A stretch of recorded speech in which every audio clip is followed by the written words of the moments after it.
Now, on 105.9 FM and streaming worldwide on the WMAL app. O'Connor and Company. Hey there, 6:07 on this Friday in your nation's capital, the District of Columbia. The city's called Washington. Coming up at 7:05, Anna Giratelli, Washington Examiner, covering immigration issues. She's got some stories out of Florida that you're going to want to know about. 7:35, Stuart Whitson, as early voting begins in that special election for Congress in Northern Virginia. Stuart Whitson ready to shock the world. 8:05, it's Steve Moore to talk about that extraordinary visit, Trump and his entourage at the Fed yesterday. Yes. It's only 2 blocks from the White House, but they had to do the whole, motorcade. That's what they call it, carpool. They carpooled. It's like a rideshare situation. They had to do the whole motorcade. They Ubered over, right? Yeah. Then 8:35, Chuck Thies on D.C. politics. That's Patrice Onwuka. I'm Larry O'Connor. Hey, Patrice. Happy Friday, and the music is more upbeat. Some MJ to get you going, Mike. Thank you. Thank you, Michael. Need a little bit more energy. It's morning time. Our job is to get people up and going. No Venus flytrap. Am I the only one who understands these references? WKRP? I happen to understand them this time around. All right. Yesterday, James Comer, chairman of the Oversight Committee, had another behind-closed-door session with a member of the Biden administration to ask questions about what all the president's men knew and when they knew it about the diminished capacity, physical and mental and cognitive, of the former president, Joe Biden. Now, reporters are used to this game. They huddle around the committee meeting doors, and they take pictures of the witness going in. And then, it's about a 15-minute wait because it doesn't take long for the witness to say, under the advice of my counsel, I choose to exercise my Fifth Amendment right against self-incrimination, and I will not answer that question. They say that about 3 or 4 questions, and they plead the fifth. And then one of the congressmen says, is it your intention to claim the Fifth Amendment on all of our questions? They say yes, and they're done. And then 15 minutes later, the witness comes out. Well, yesterday that didn't happen. Ooh. Ron Klain, the former chief of staff for Joe Biden, went into the committee room. Doors were closed, and then he stayed. He stayed for quite some time. He answered the questions, and he did not plead the fifth. Congressman Andy Biggs told Fox, quote, in my opinion, he's not trying to avoid answering the questions. Now, that's not saying that, in my opinion, he's giving us full, truthful, accurate answers, but he's not trying to avoid the questions. Now, Ron Klain, of course, he's a longtime Democrat hand in this town. He's a political operative. He has connections to Obama and to Hillary. And he was brought in as Joe Biden's chief of staff. If anybody knows what was going on there with the auto pen and who was making decisions when Joe was not able to, it was Ron Klain. He also, like most longtime D.C. political operatives, Ron Klain is a survivor. And he does what he needs to do to survive and live to fight another day.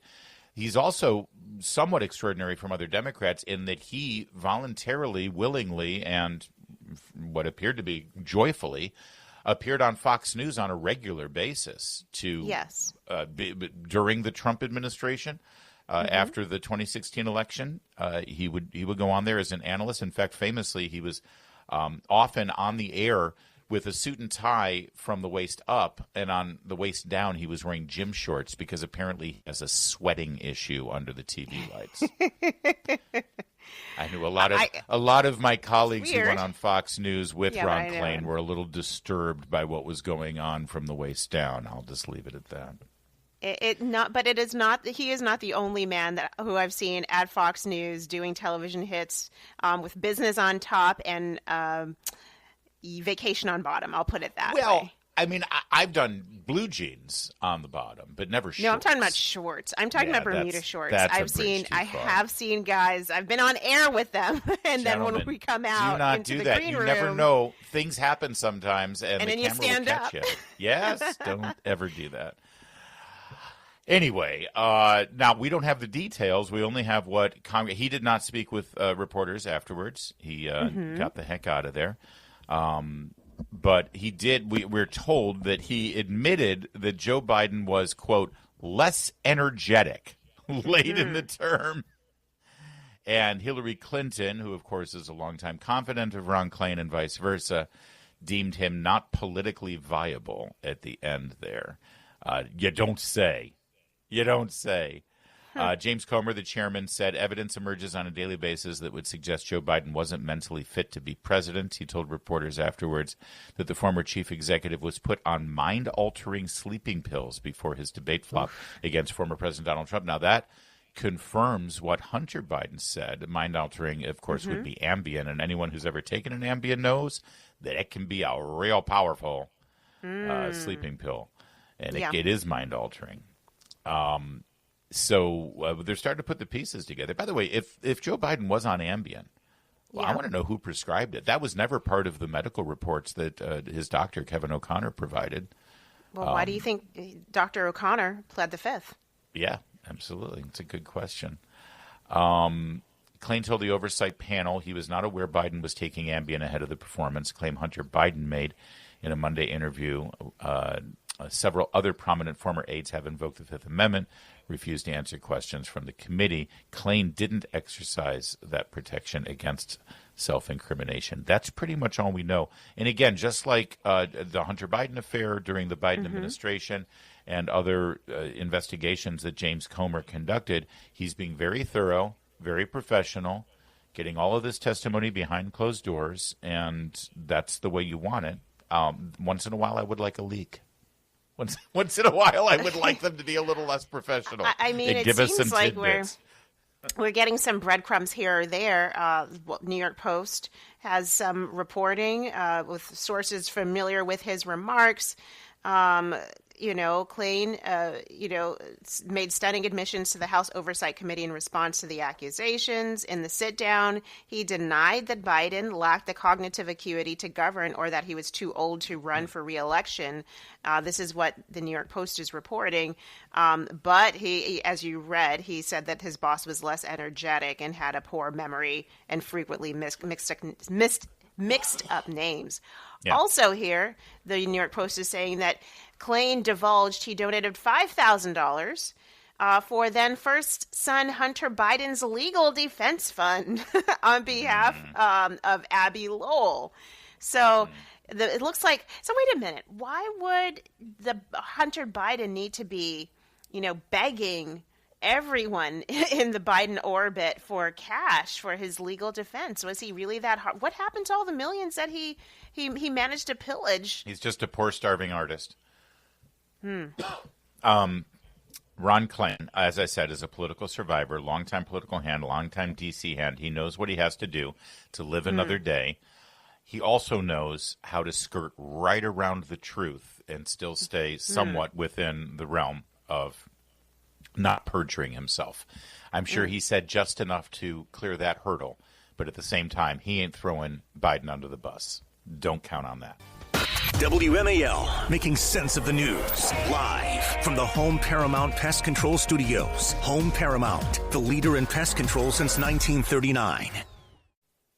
We tease podcasts here a lot. I want good time to remind you all that our radio show is available on podcast, usually a couple of hours after we're off the air.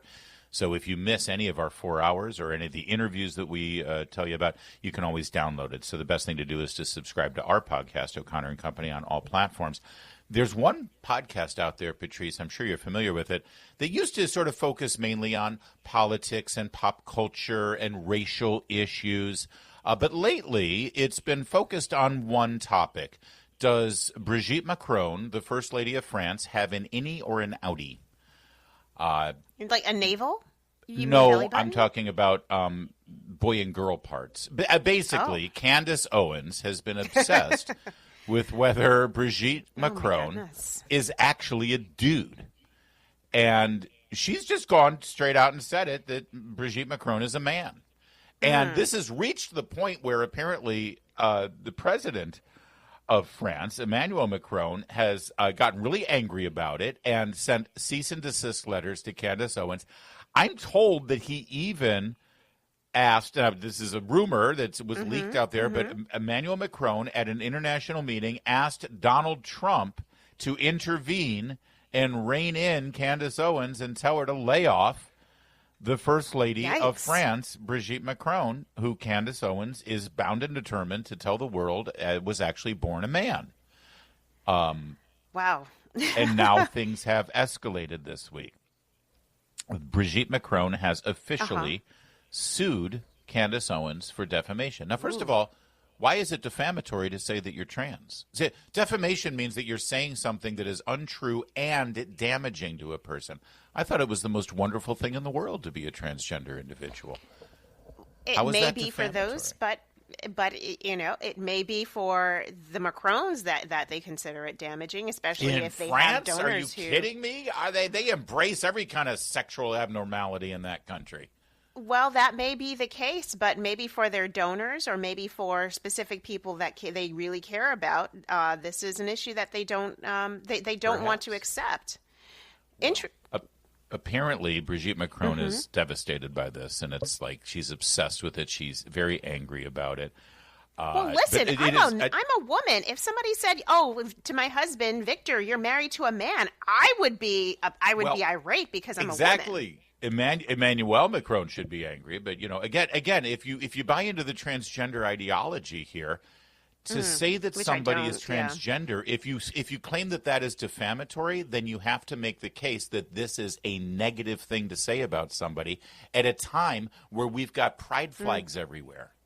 Yeah. Think about that for a second. Not just pride flags, but the trans flag. Yeah, I get where you're going. All right. So Candace, you would think this lawsuit might make Candace Owens back down and sort of, we have a way of saying things on the air and publicly so that we can intimate something. Maybe without measure, temper outright yourself. Saying it. Sure, yes. Absolutely. So here's Candace after the lawsuit was filed. You were born a man and you will die a man. That's the point I'm making. So give us a sample. I'll send my doctors to take your blood. Figure it out real quick. However you want to go about this. Hey, how about just giving us some pictures again of you growing up, raising your children? That would be fine. For whatever reason, to phone, by the way, like I said, we'll get to the bottom of it, right? That is what Discovery is for. We're going to ask a lot of questions. You're probably hoping, this will go away, and at least we'll say we sued her. We'll say we went after her. She'll probably file for this to get dismissed. I'd like to make it to Discovery. I think that we owe that to the world. So, first of all, once again, obviously, yes. Patrice, we're doing it wrong in this business. We're focusing on all the wrong kind of stories. Because Candace definitely has more clicks on YouTube than we're getting. That may be the case. She has carved out for herself a niche of being highly explosive, making explosive allegations, saying the most outlandish things to get clicks and likes. And hey, if that's her thing, that's her thing. I just think that if you are trying to attack the transgender ideology and the agenda, this is not the way to do it. There are a lot of other fights that are much more substantive, that are much more important. I mean, at IW, we're fighting to keep fake trans men out of women's prisons so they're not raping them. And these, with sexual history, these guys are not raping and impregnating women who are behind bars. Like, to me, that's a hill to die on. Not this. Sure. And we certainly discussed those things. But hold on. Do you think that's why Candace Owens is making a big deal about Emmanuel Macron possibly being a transgender man or woman? I don't think it has anything to do with the grand picture of ideology. I think she just thinks this is a thing, and it's like the new Jeffrey Epstein. It's a fascinating conversation, and people are obviously plugged in on it. There are some really weird things about Brigitte Macron's background. Listen, least of which, regardless of whether she was born a man or a woman, she's many, many, many years older than her husband, and she was his school teacher. Yeah, that's a little sick. Yes, so I mean, there's a lot there. And by the way, Candace kept going here. She is promising her viewers and listeners that she's going to fight, and if she has to, she'll die on this hill. Anyways, you guys, we are revolting against this. We're revolting against the perverts that run the world. And I want to be very clear here. I count you among them. I think you're sick. I think you're disgusting. And I am fully prepared to take on this battle on behalf of the entire world. Okay? That's what I'm going to say. On behalf of the entire world, I will see you in court. She is fighting for the entire world to prove But who that asked her Brigitte to, Macron Larry? Like, was really, born who with an asked her outie. to fight? Who Well- did the people of France? I would think the people of France. Now, interestingly, according to the Times of India, 2 women actually also were convicted of defaming this lady on the same ground, saying that she was born a man, and they've appealed those. I think that got thrown and been out, cleared. didn't Exactly. So this is Yeah. not the first person, but maybe Candace thinks like this is a really great way to continue to boost her star and get money out. I mean, certainly draw a lot of attention. Candace Owens also has 4.5 million YouTube subscribers. So Wow, that's a lot of who am I? people. Who am I? Who am I either, I 6:23. guess. All right, yesterday, President Trump was wearing one of his favorite hats, a construction hat, as he was visiting the Federal Reserve. But you can imagine it was awkward with Jerome Powell. All right, we'll give you all the details. Stay with us. It's O'Connor and Company at 6:30. WMAL-FM Woodbridge, Washington, a Cumulus media station. Making sense of the news. News Talk 105.9. News now. Now on 105.9 FM and streaming worldwide on the WMAL app. O'Connor and Company. 6:37 here on O'Connor and Company, where every morning for 4 hours from 5 a.m. to 9 a.m. we put on a little informative news product for everybody to sort of get caught up on major headlines, some fun headlines, some, cultural issues. We make sure that you're plugged in and ready to start the day. Oh, rest in peace, Chuck Mangione. He sort of got overshadowed by Hulk Hogan, but the man with the mellophone passed away yesterday, too. Anyway, the point is, that's what our show does. That's what we do here every day, and hopefully you can start your day with news, information, and a smile on your face, Patrice, right? It's a That's good way right. to start the day. And especially on a Friday. That's right. And listen, there's various ways to do what we do. One way is to do the thing that I just laid out, or we could change the show and make it more of a, So we're revolting against the perverts that run the world. And I want to be very clear here. I count you among them. Yeah, we could do that too. We could become a show that revolts against the perverts who run the world. I'm not against opposing perverts in positions of power. But there are fights that we need to take on, and let's understand exactly how perverted they are, and what does that mean? You know what I mean?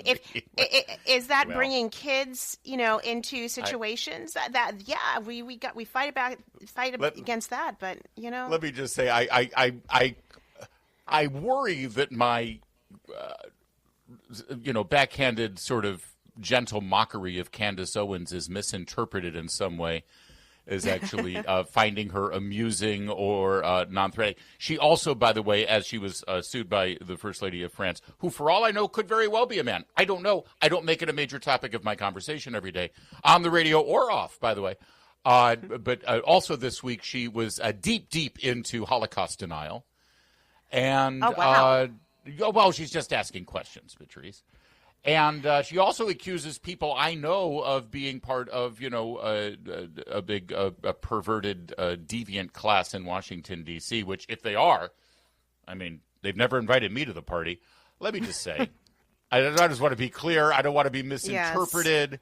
Yes. I think Candace Owens is toxic behavior. Right. I think her podcast is a toxic brew of all the worst that can come out of the internet here when it comes to podcasts and political commentary. And it's sad because I think she had a very promising career. But like so many people who end up having to chase clicks, your content ends up being morphed into nothing but that. What can we do today to chase more clicks? And that's Larry, I think it's partly that, and I think also people's hearts are eventually revealed.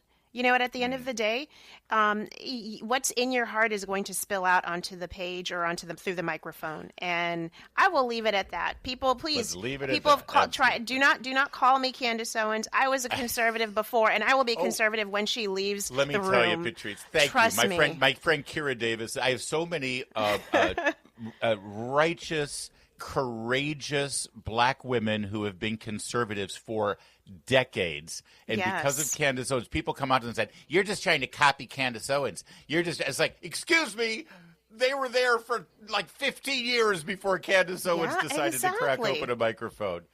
And so we were having fun with Candace Owens and sort of, bringing to light the latest lawsuit there from Brigitte Macron and the Macrons. But I don't want anyone to misinterpret my lighthearted approach to it to suggest that in some way I don't recognize that a lot of what Candace does is not good for the body politic and the national conversation. All right. Yesterday, President Donald Trump visited the Federal Reserve. This is not something that happens very often, even though the president lives 2 doors down from the Fed.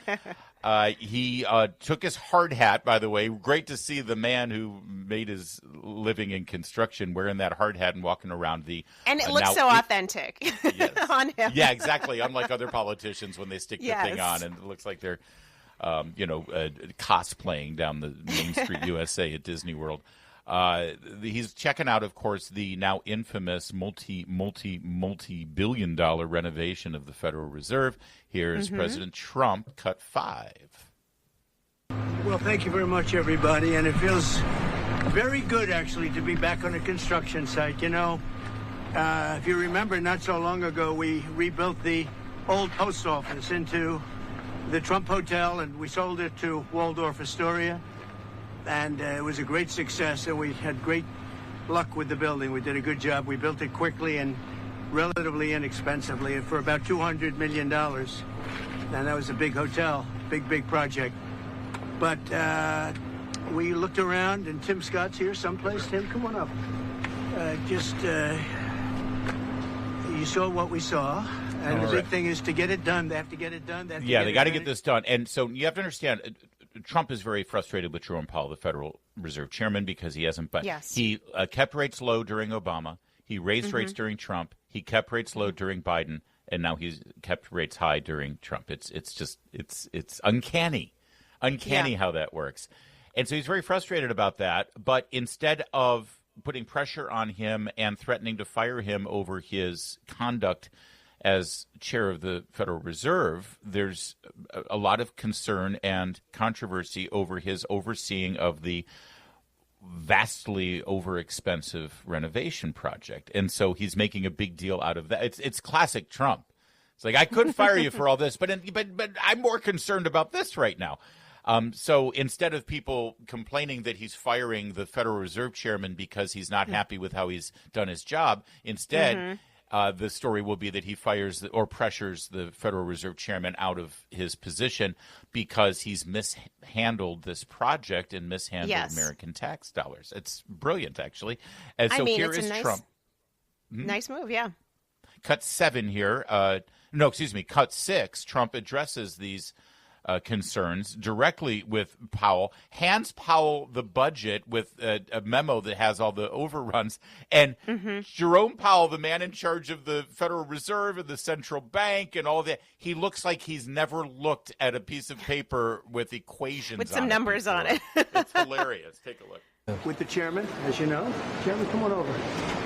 And we're just taking a look at what's happening. It's a tough construction job. They're building basements where they didn't exist or expanding them, and a lot of very expensive work. There's no question about it. And Tim has been with me for a long time, and you're in charge of the committee. Indeed. One of the reasons I wanted to see it was the overruns of the expenses, wanted to figure out why. Yeah. So we're taking a look, and it looks like it's about $3.1 billion. It went up a little bit, or a lot. So the 2.7 is now 3.1. I'm not aware of that. It just came out. I'm not aware of that. I haven't heard that from anybody at the Fed. Yeah, it just came out. He's got the paper. Our notes had it about 3.1 as well. 3.1. 3.2. This came from us? Yes. I don't know who does that. You're including the Martin renovation. You just added our entire capital. Yeah, you just added in a third building is what that is. That's a third building. Well, no, but it's a building that's being built. No, it was built 5 years ago. We finished Martin 5 years ago. It's part of the overall work. But it's not new. So we're No, going to but take it's part a of the look. project. We're gonna It's part see of what's the original happening. budget of Yeah. the project. And it's So then they're got a quibbling long and way. fighting Do you over the expect cost any more overruns. additions? It's like, wait a second, it wasn't $3 billion. So now, what's $1 billion here and there, right? All right, a little bit more of this. It was extraordinary moment because then reporters started to sort of, because they see what's going on here, they started moving. Yeah, the conversation. exactly. It's good stuff. We'll get to it in a moment. This afternoon on the Derek Hunter Show, the president puts the screws to Jerome Powell over at the Federal Reserve to try and get him to stop putting the screws to us. We'll talk about it at 3 o'clock on WMAL. Oh, that's right, Derek, and we're talking about it right now. Look at that. Derek Hunter has a Exactly. show. They gave Derek Hunter a show of all people. That's Yes. something. All right, so when we left off here, Trump was touring the renovation project of the Fed, and he's confronting Jerome Powell on the cost overruns. And then one of the reporters decided to poke the bear. Here's cut 7. He asks a simple question. Hey, Mr. Trump, what would you do if one of your construction foremen went over budget like this? As a real estate developer, what would you do with a project manager who would be over budget? Generally speaking, what would I do? I'd fire him. Do you think that they can trust people to do that? Well, I'm here just really with the chairman. He's showing us around, showing us the work. And so I don't want to get that. I don't want to be personal. I just let's not be would like to see it get finished. Yeah, he doesn't want to get personal. By the way, Hilarious. here's Trump talking about Jerome Powell a little while ago, a couple of months, is cut 10. He doesn't like to get personal about Jerome Powell, but what did he say then? So we have a stupid person, frankly, at the Fed. He probably won't cut today. Europe had 10 cuts, and we had none. And I guess he's a political guy. I don't know. He's a political guy who's not a smart person, but he's costing the country a fortune. But yesterday, I don't want to get personal. Let's not get personal. So All right. it's just so interesting because he has two angels on his shoulders. You've got Howard Lutnick, Commerce Secretary, saying he's got to go. Powell has got to go. Then Treasury Secretary Scott Bessent's like, oh, no. Powell's been a good public servant. He's not going to step down. President Trump's not going to fire him. So we'll see which angel wins out. I don't know. So they're both angels. Usually, one's an angel and one's a devil, Patrice. Oh, well. You think they're both angels? All right. I mean, you decide which color they wear. The end of the superego. All right. Well, and then finally, after all of this, and after going through this whole thing about the construction overruns, and I'd fire someone who went over budget like this. And then finally, he was asked, well, what can Chairman Powell do to make you happy? And understand, this whole thing is all about the construction and the project and the overruns. And here we go, cut 8. Okay, President Trump, what can Powell do to make you happy? Things the chairman can say to you today that would make you back off some of the earlier criticism? Well, I'd love him to lower interest rates. Other than that, what can I tell you? The country's doing really well. I just briefed the chairman on the deal we made with Japan. This construction, the overruns are out insane. They're spending too much money. The project is garbage. I'd fire someone who is doing this. What can you do to make you happy? Lower the rates. And by the way, the Fed is meeting next week to decide what they're going to do. So the timing of this is not coincidental, folks. We're having fun about this, but this is a very serious issue, and it is outrageous that the rates are still high. The rates need to come down. It wasn't that long ago when we had, I got a mortgage at 3.25%. All right, the refinance industry has been moribund since COVID. And with all the new construction and with all of these corporations who were moving manufacturing to the United States of America to build plants and to hire people and to build out and purchased equipment and purchase everything that's required for boosting American manufacturing. As long as they have to borrow money. They get money from banks to finance all of that. And one interest point could save like $50 billion in investment in this country. It is greed right now that is keeping those rates up.